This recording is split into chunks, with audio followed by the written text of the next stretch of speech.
दोस्तों, आपका स्वागत है फिर स्टेनोग्राफी में। और आप देखेंगे शॉर्ट हैंड से जुड़े हुए कुछ आउटलाइंस और आउटलाइन से रिलेटेड कुछ फैक्ट। जैसा कि हमने ये वर्ड लिखे हुए हैं, ठीक है, for a time, at, all the way, difference of opinion, fact of the matter.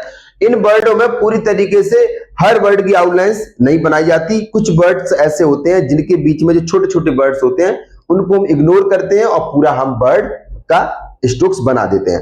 जैसे इसमें क्या है, फॉर अ टाइम, यहाँ पर अ गायब है, अ की आउटलाइन नहीं है। यहाँ पर द गायब है, यहाँ पर ऑफ गायब है, यहाँ पर आपका ऑफ द, और यहाँ पर आपका इन रिप्लाई टू, और अगेन एंड गायब है, और मोर और less, in connection with, in connection with. तो जिन वर्डों पे अंडर मार्क हो रखा है इन वर्डों को गायब कर देते हैं, क्योंकि ये वर्ड का एक कॉम्बिनेशन है, तब जाके ये आउटलाइंस बनती है। आप जस्ट कह लो फ्रेज टाइप के वर्ड होते हैं, उनमें हम आउटलाइंस पे फोकस करते हैं और इस वर्ड को हम अच्छी तरीके से कर लेते हैं। अब देखो यहाँ पर fact, sorry, for a time, ignore कर दिया, टाइम कर दिया। ऑल द वे, ऑल ऊपर से आया, वे ऐसा हो गया।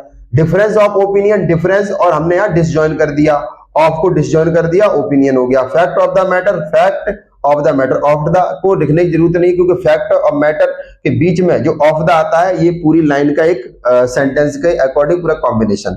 इन रिप्लाई टू, यहाँ पे टू नहीं लगाया हुआ। अगेन एंड अगेन, मोर और लेस, और को हमने इग्नोर कर दिया, और इन कनेक्शन विद हमने यहाँ पर विद को इग्नोर कर दिया। तो ये जो आउटलाइंस है ना, ये हमारी स्पीड 160 150 के एबव में ये आपका काम करती हैं, और ये आउटलाइंस हर वर्ड, हर व्यक्ति यूज करता है, ठीक है। और इसी तरीके की नई नई आउटलाइंस के लिए, और आउटलाइंस कैसे बनती है, उसका रीजन क्या है, उसका लॉजिक क्या है, इसी तरीके से नई जानकारी जानने के लिए हम आपको मिलते रहेंगे हमारे इंस्टाग्राम पर। अगर आप नए हैं तो प्लीज फॉलो कर लीजिए, और घर बैठे स्टेनोग्राफी आपको सिखाएंगे, ये हमारा आपका कोशिश रहेगा। जय हिंद।